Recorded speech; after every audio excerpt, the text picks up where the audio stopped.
This was something new to us, a bombing in broad daylight, a resort country club. It was shocking. A violent explosion.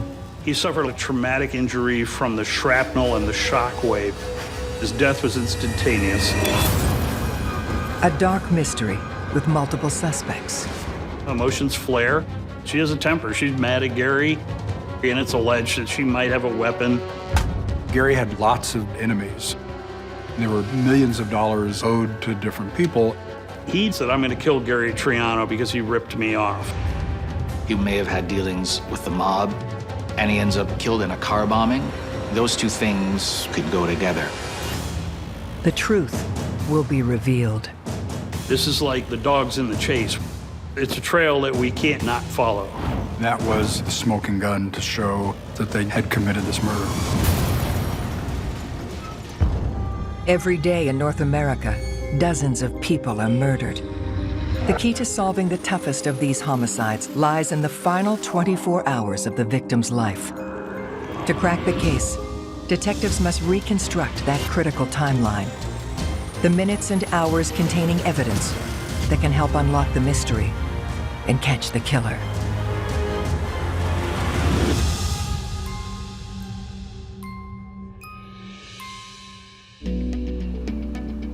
In the Arizona desert lies the city of Tucson, a pleasure seeker's oasis blessed with beautiful landscapes and year-long sunshine.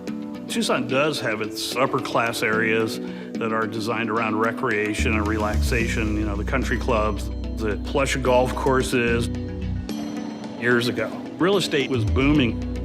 They were building resort destinations. You had celebrities coming here just to vacation because they wanted to stay at those kind of places.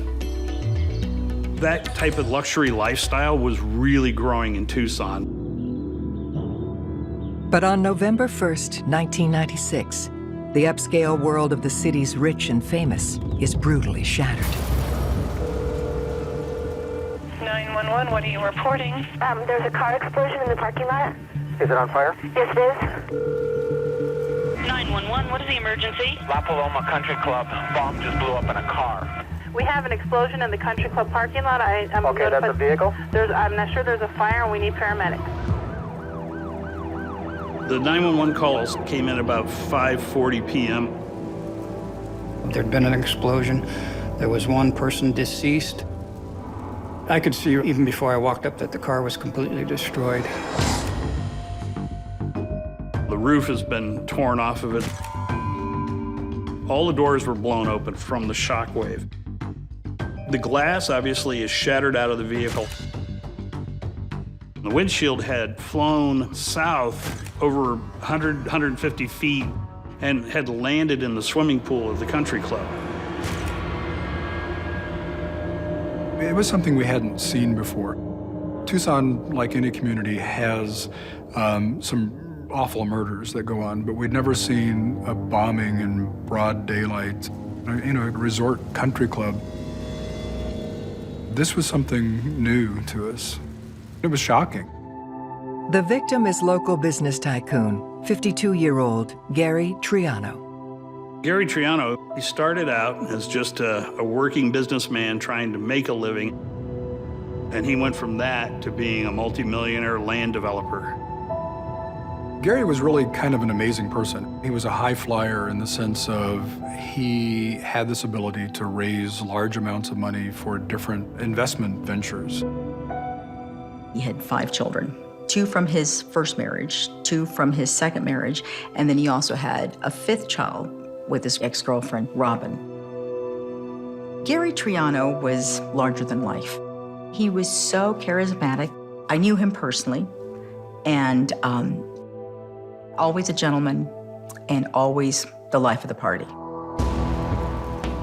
Tasked with investigating the murder of Gary Triano are detectives James Gamber and Keith St. John. They start by surveying the crime scene looking for evidence. Mr. Triano was still very intact.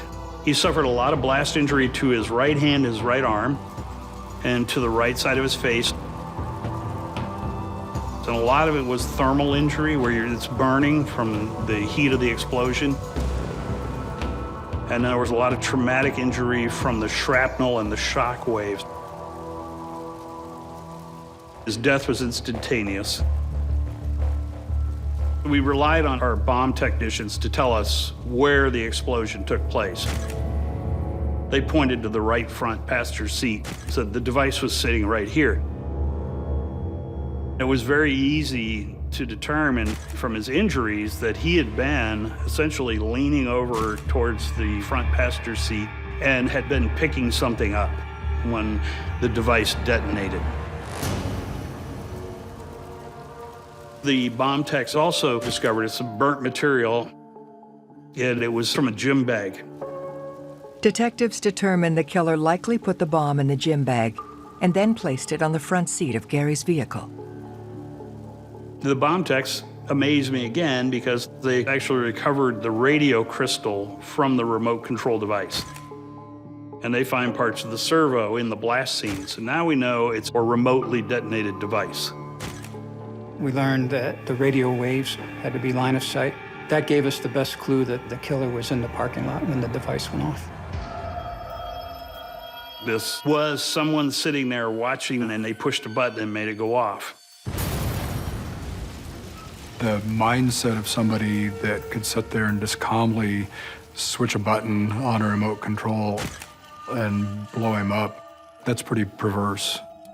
It's devoid of any sort of human feeling when you can just calmly switch a button and snuff out another human life. That a person would sit and wait for the precise time to set the explosion off indicated it was somebody that was stalking, someone that had planned the murder. It just wasn't random. Time of death in a lot of homicide investigations is a real open question. In this case, the explosion was so powerful that it stopped Gary Triano's watch at the precise time of the explosion. And it stopped at exactly 5:38 p.m. To catch the killer, detectives will need to unravel the last 24 hours of Gary Triano's life. Gary had been golfing with a friend that afternoon, and they golfed 2:30 to 4:30-ish. And after they'd gotten some drinks, a bite to eat in the country club, his golf partner had indicated that it was right around 5:30 that the two of them walked to the parking lot. They chatted, and the golf partner then walked away from Gary's car. And it was just shortly after that that the explosion occurred. As investigators interview the employees of the country club, they learn something unsettling. 4:15, someone had called the clubhouse asking about Gary Triano. And the caller's not identified. So this unidentified person says, "Is he playing golf today?" And the pro shop says, "Yes." And, given the fact that a little over an hour later, he's in the parking lot and the car explodes, clearly we wanted to know who was making that phone call. Could it have been the killer? Absolutely. That's something we have to look into. But we couldn't trace the phone call back to its source. After all the different interviews, I didn't see that we had any concrete evidence that anybody saw the killer in the parking lot that night. So we knew we were in for hard work. Looking for information that could point them in the direction of the killer, detectives speak with Gary's girlfriend, Donna. Gary's current girlfriend, Donna, was at the scene when I got there and I interviewed her. And obviously she is upset. This is a horrifying incident. Donna and his family members, they want to know what happened, who did this, and I don't have any answers. Donna tells detectives that while Gary was an optimistic man, the downturn in the economy hit him hard. From 92 to 93, Gary Triano went from $1.7 million to $107,000. A 93% loss in his income. He wasn't able to meet his financial obligations. I mean, at the country club, he was behind on his dues, but he always had that belief the next deal is going to work. But given the amount of debt that he had accumulated in his recent past, that plus the added pressure of who Gary Triano was and his status in the community, there was a lot of stress during that time for Gary. Gary's financial downfall started to wear on him. Gary had become a little bit paranoid. He thought he was being followed. And so he became a little wary. It was some tough times there. I was told by a friend of Gary Triano's that a couple of months prior to the murder that he had told her that he knew somebody was following him, and it was real evident. And he was scared. He didn't know why. But Donna says she has a good idea who this stalker is. She told law enforcement, hey, you might want to be looking at the former girlfriend because there was some animosity there. Robin is a young lady who was the ex-girlfriend. We learned that she had a baby with Gary. The baby wasn't very old at the time of the murder. Robin reportedly was angry because she had Gary's child and there was no wedding in the future. Donna was able to provide us with a recording of a phone message that was left for Gary. And it has Robin saying, "You're going to pay. Someday you're going to pay." So when a lover is spurned, there's feelings of rejection there. There's heightened emotion. This increases the odds for very conflictual emotions and perhaps aggressive behavior. With suspicion swirling around Gary's ex-girlfriend, Robin, detectives dig deeper and learn that a year before the murder, police responded to a domestic violence call at their home. There's an incident between the two of them where she throws a vase at Gary. And it's alleged that she might have a weapon. In any murder investigation, you obviously look at people that are close to the victim. Who is mad at him? Who is angered by him? So when you look at Robin, she has a temper. She's mad at Gary. And after the birth of the child, you know, emotions flare. Jealousy, anger. Could this anger carry over into a murder? Believing Gary Triano's former girlfriend, Robin, may have wanted to kill him, detectives track her down at her home. They confront Robin about her angry encounters with Gary. She says it wasn't a happy separation. There were some angry phone calls and there was maybe plates broken and things like that. There was animosity when she first became pregnant. However, after paternity was decided and Gary knew that he was the father, their relationship had gotten better. Robin tells detectives that she has moved on since Gary and is now married. I spoke to her current husband who says, yeah, she has a temper. But her grudges didn't last long. When she's mad, it's gonna happen right here, right now, and it's gonna be over right here and right now. Detectives ask Robin about her activities on the day Gary was killed. They learn she was home taking care of her child. Robin's point of view is he's a guy who has always made a comeback. And he is a good father to the child. So she has no benefit in eliminating him. Any future income that might come from him would be gone. And when detectives look into Robin's alibi on the day of the murder, it checks out, and she's eliminated as a suspect. So the evidence doesn't take us to Robin, and her personal history doesn't support her being involved in a long-term plot to kill Gary. Searching for new leads, detectives look deeper into Gary's personal life and turn their focus to another ex, his former wife, Pam Phillips. They track Pam down at her home in Aspen, Colorado. Pam was very attractive. She knew how to socialize. She was an up-and-comer financially. She was working in the commercial real estate market. Pam tells detectives she met Gary when he was married, but they fell madly in love. Gary divorced his wife and married Pam in 1986, less than a year after they first met. They got married in San Diego on a boat. I believe Donald Trump was at the wedding and people like major actors. So that it was, you know, champagne flowing, spare no expense type of relationship. It's been reported that the wedding ring that Pamela got from Gary was valued at $250,000, $250,000. Pam tells detectives they were very happy. They went on to have 2 children together. But 8 years later, when Gary lost their money, he changed.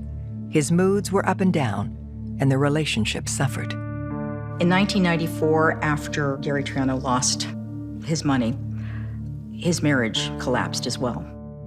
There was a lot of tension there, and it was a very contentious divorce. Pam talked about bringing $2 million of her own money into the relationship when they got married, and she found out that that was gone. There were a lot of fights about custody issues with respect to who was going to get the children, Gary's financial responsibility. So Pam Phillips moves to Aspen and takes the children with her to start her new life. But when you have that kind of acrimonious divorce between Gary and Pam Phillips, it's something that makes you a little concerned about Pam's potential involvement. But, nothing is making sense yet. Detectives ask Pam about her whereabouts on the day Gary was violently killed. Pam told us that she was in Aspen that Friday night. And we talked to people that were with her. So we were comfortable that she was in Aspen at the time of the murder.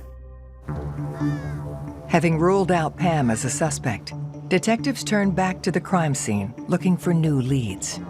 ATF was reconstructing the bomb from the parts gathered out of the parking lot. And there were a couple things that were interesting about the bomb reconstruction. The battery supplies were way more energy than it really needed to detonate the device. That was an indication that perhaps the person was not familiar with making bombs. They were a novice at making bombs. The nature of the bomb itself, 18-inch pipe bomb stuffed with a pound of gunpowder rigged up to this remote control, was not sophisticated, and it was really more indicative of someone that may have learned this from people that were making bombs in the 70s or the 80s. And gave an indication that maybe this was an older individual. Being able to narrow down a suspect's age can be very important in terms of narrowing the haystack that you're looking for that needle in. That automatically helps point police in the right direction. Armed with new information about the killer, detectives take another look at Gary Triano's close friends and associates. Detectives are looking into various financial motives. Gary had lots of business partners, and he had enemies. Former business partners were suing him. I mean, there were millions of dollars, at least alleged, that Gary owed to different people. Could one of them have been responsible for Gary's death? Are any of these people saying, I'm giving up on ever getting my money back, so I'm going to exact some sort of retribution and kill Gary Triano? Believing real estate mogul Gary Triano could have been murdered by someone he owed money to, detectives shift their focus to his business associates. People talked about a man by the name of Neil McNeese. McNeese hated Gary Triano. McNeese is an actual billionaire who lived here in Tucson. His family had some uranium mines in northern Arizona, and they made a lot of money. Gary had borrowed some money from this guy McNeese. He'd borrowed $80,000, and as collateral, Gary had given McNeese what he claimed to be a $250,000 diamond ring that belonged to the ex-wife, Pam. But according to McNeese, the diamond was fake. It was a cubic zirconium. It was worth, at best, a few $1,000s.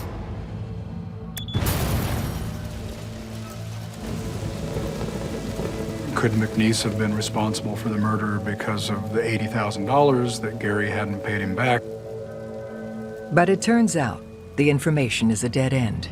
McNeese was suspicious, but that doesn't really get you anywhere because there was no evidence at that point in time McNeese had anything to do with the murder at all.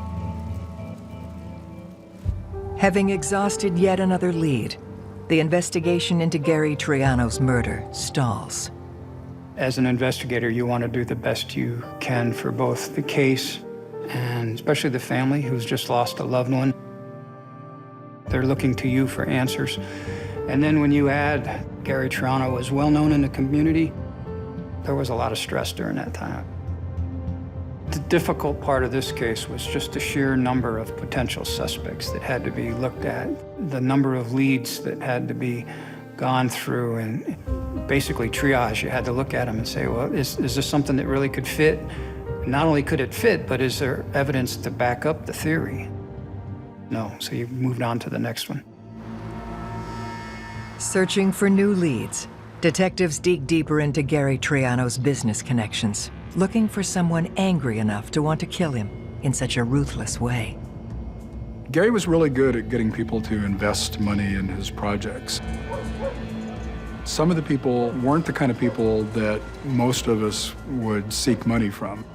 I mean, there were mobsters back on the East Coast that Gary was indebted to. And so our thought was this mob related? Because you just don't see people getting killed in car bombings in Tucson. This could be a very promising lead. In this case, when it's revealed that the victim may have had dealings with the mob and he ends up killed in a car bombing, I mean, those two things, conventionally speaking, you would expect to go together. Detectives learn one of the people Gary Triano owes money to is Gary Fears, a gangster from Florida. Gary Triano was marketing building a casino on a small island that belonged to the Republic of China. And Gary purported that he had permission from the Chinese government to run a casino there. Gary Fears fronted a lot of money toward that endeavor. But the endeavor fell through. China wasn't going to allow the gaming. A lot of people felt that Gary had misrepresented the approval from the People's Republic of China. They only had local officials' approval to do this. Gary Fears is angry. He lost tens of thousands of dollars in total. He was somebody that had to be looked at. He was not the nicest guy. Word on the street, what people told us is that Gary Fears had a shady background, and he was someone to be feared, someone that you should, you put yourself at risk if you crossed him. Believing Gary Triano may have been killed as retribution for double-crossing Fears, investigators track him down. Gary Fears is of interest to us, and you have to evaluate the person. Were they capable of it? Did they have the means, motive, and opportunity? When police question Fears, he admits that he was furious with Gary Triano about being misled over the China deal. He says, yeah, I lost tens of thousands of dollars. But Gary Fears was suing Gary Triano to get money back from him. And Gary dissolved all his debts by declaring bankruptcy. It's almost an automatic reflex when your business ventures overwhelm your capital is file bankruptcy and absolve your debt. Gary Fears was greatly frustrated by Gary's financial dealing. Maybe his anger over the money, the financial loss, overrode his common sense.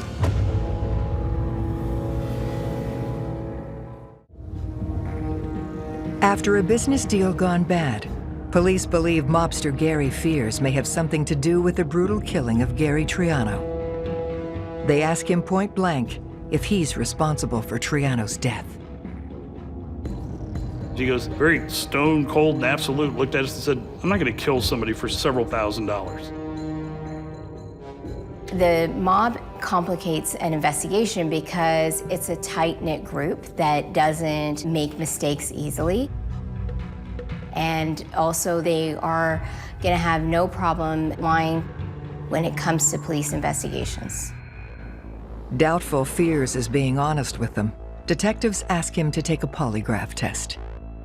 Mr. Fears agreed to be polygraphed and was asked, again, point blank in the polygraph, did you kill Gary Triano? Did you cause Gary Triano's death?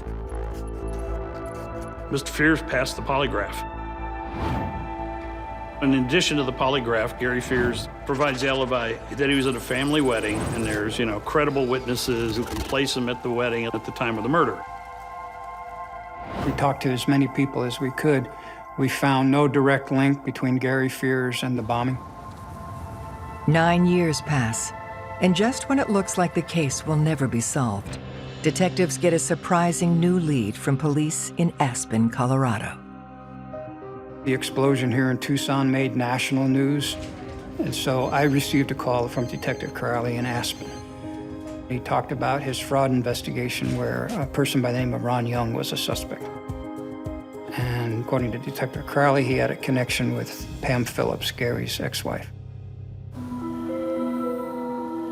Ron Young apparently had scammed several people in Aspen.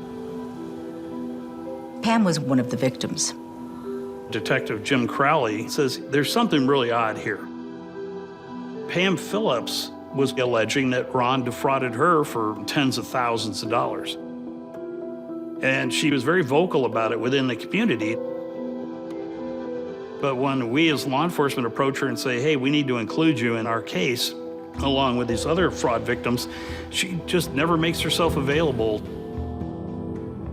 It's almost as if she's distancing herself from law enforcement. It was interesting. Detective Crowley outlines Ron Young's scam for the investigators. Ron Young would befriend people and profess he was a professional, somebody who knew finances for small businesses. And he would become involved in that business and then take money from the business.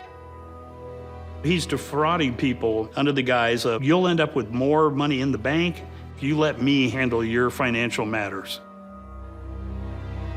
And he convinced people to let him do it. And the whole time he's skimming your money, he's taking it and putting it in his pocket.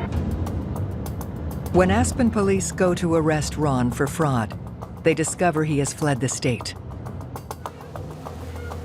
They track down his van in California. Ron is nowhere to be found, but what they find in the van turns the investigation on its head. Jim Crowley looks at Ron Young's van and finds Gary Triano's divorce paperwork. There's a list of people who would know Gary Triano. And there's also a map of Tucson. What they find next raises detective suspicions to the next level. We find a receipt for a local hotel that puts Ron Young in a hotel that's essentially halfway between where Gary Triano's living and the La Paloma Country Club, where he was killed. He's there for about 18 days in the month of July 1996. So does that coincide with when Gary felt like he was being followed? We are exploring every possibility. Certainly, we're starting to think, did Ron Young have something to do with Gary Triano's death? Was there some sort of relationship beyond this fraudulent activity between Pam Phillips and Ron Young? Detectives Gamber and St. John take another look at Pam Phillips and find something that raises a red flag. Even though the divorce had been finalized for quite some time, Pam continued to carry a $2 million life insurance policy on Gary's life. And that catches your eye. The life insurance policy pays the money to Gary and Pam's 2 children. Since the children are below the age of 18, the $2 million goes directly to Pam. So in January of 1997, Pam Phillips gets $2.1 million because of Gary's death. But it's what detectives learn next that puts the spotlight directly on Pam. Up till that point in time, Pam had been living in a duplex.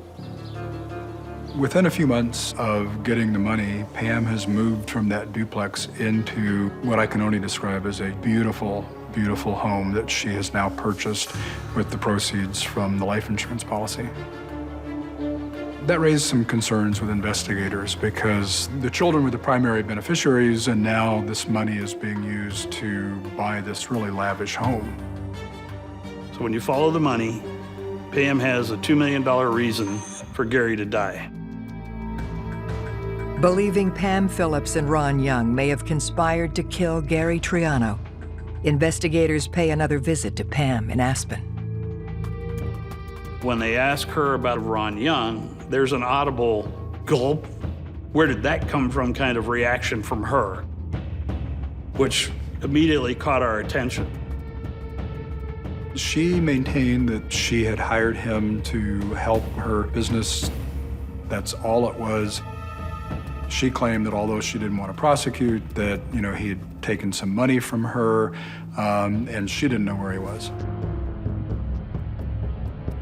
People lie to the police all the time, and a lot of times it's good to have those lies because if you can prove a lie, that's even more important than a confession.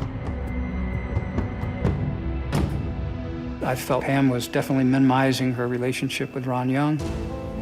Investigators speak to Pam's circle of friends, hoping to uncover the truth about her relationship with Ron. The nanny that worked for Pam in Aspen, he describes a very intimate, ongoing relationship. Ron Young would come over for dinner. There'd be candlelight, there'd be wine, and the two of them would disappear to the upstairs bedroom for the night. So their relationship goes well beyond the scope of what she had described to us. There's a growing concern about what Pam and Ron Young did. Could they have been responsible for Gary's death? Could one of them have been the bomber? We're pretty sure it's not Pam because, she has an alibi. She was in Aspen at the time. But could Pam have hired Ron Young or got him in some way to commit the murder? This is like the dogs in the chase. It's a trail that we can't just not follow. Working the theory that Gary Triano's ex-wife Pam Phillips could be the mastermind behind his brutal murder, detectives focus on finding her missing accomplice, Ron Young. We're thinking if we could get Ron Young, we might be able to fill in a lot of the blanks that are here, because something is really fishy about what's going on. There's an arrest warrant for Ron Young, but no one can find him. This guy is gone. He is off the face of the earth. Detectives turn to a different strategy, hoping to get a lead. We go to America's Most Wanted and say, would you feature this guy? We want to find him.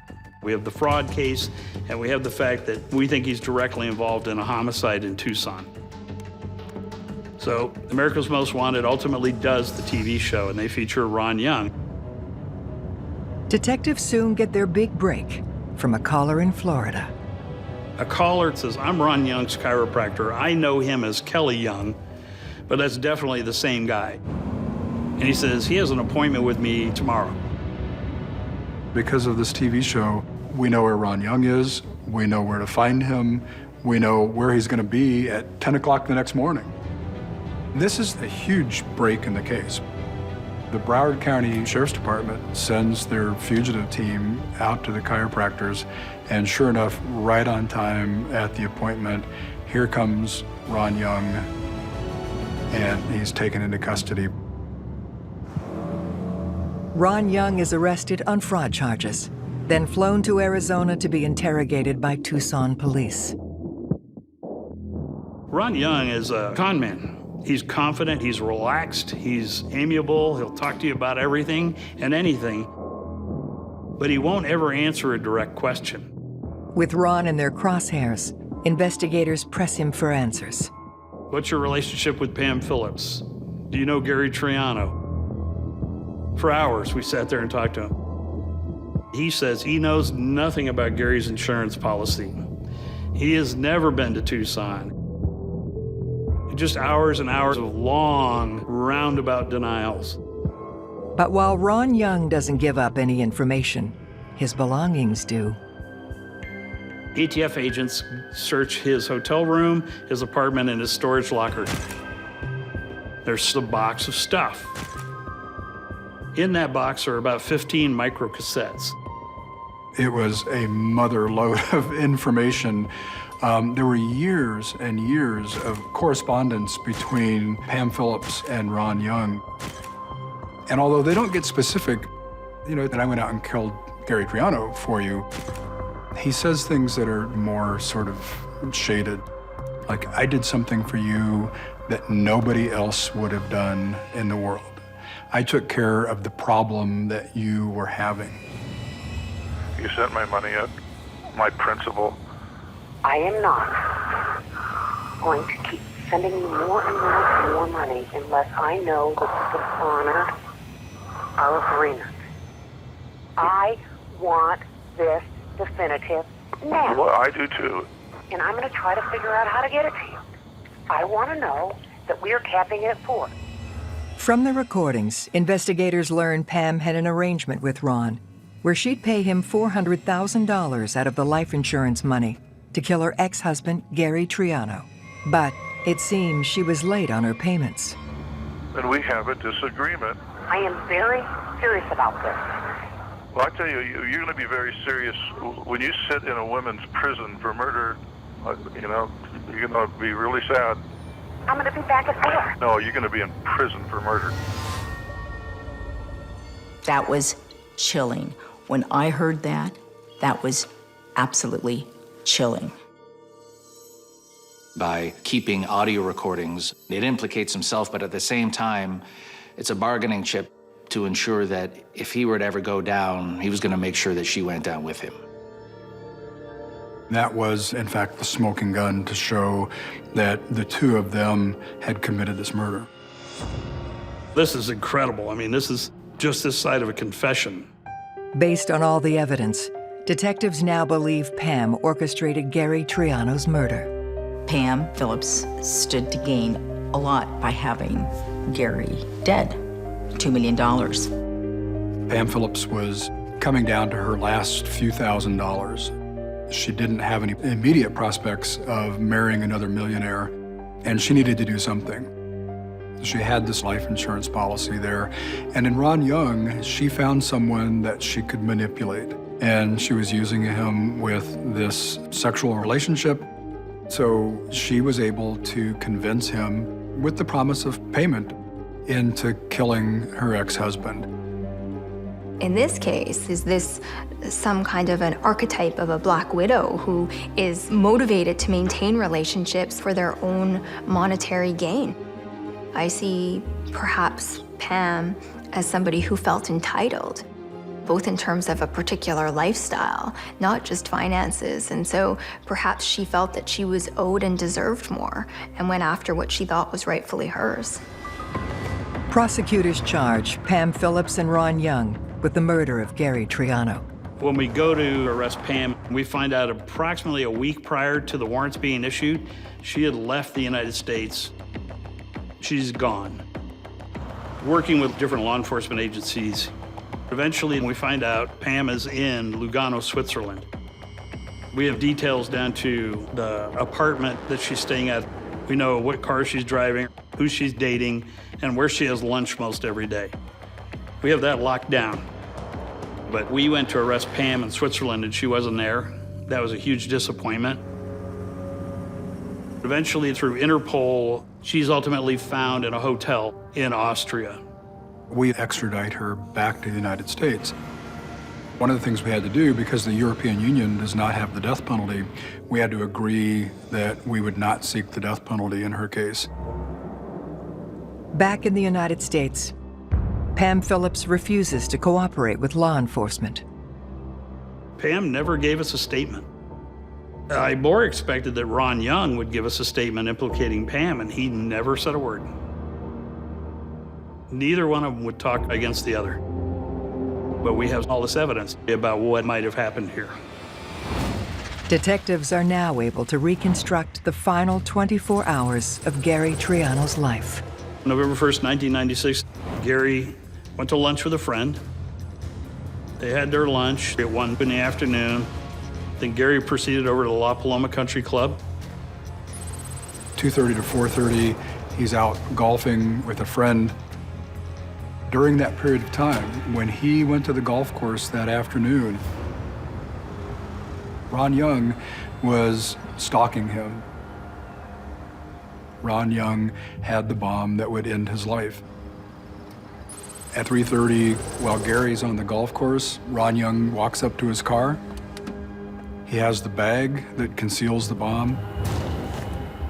Then Ron Young places it on the front passenger seat of Gary's car and walks away. At the end of golfing, around 5:30, Gary pays his bill and he walks out into the parking lot.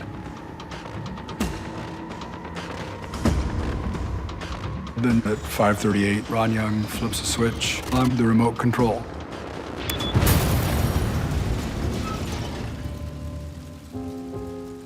The device detonates and the car explodes, killing Gary Triano. The family put up with a lot from us. All our failings, they put up with those.